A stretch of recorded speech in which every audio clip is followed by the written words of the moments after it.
Город Модрича получил свое название от старославянского слова, обозначающего небесный цвет горизонта. Древняя крепость Добр, символ города, впервые упоминается в 1323 году в грамоте Стефана II Катраманича. Старейший православный храм этого муниципалитета — церковь Вознесения Господня, которую в 1874 году в селе Капривна на горе Требово построил князь Стайо Стаич.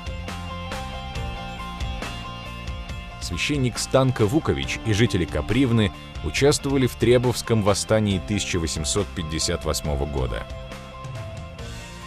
И тогда, и в наши дни многие герои отстаивали честь и достоинство Модричи.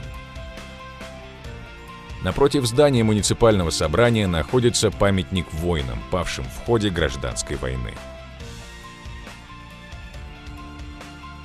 Значительную долю в сельском хозяйстве региона составляет садоводство.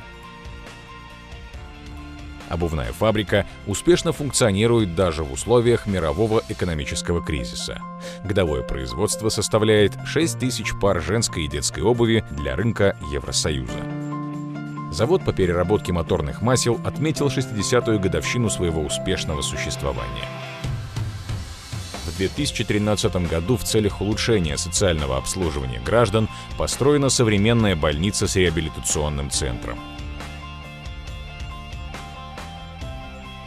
День города отмечается на Видовдан. Основные торжества проходят на пешеходной улице, любимом месте прогулок жителей города. Мы с уважением относимся к своему наследию и сами создаем наше будущее. Гордимся Модричей, гордимся Республикой Сербской.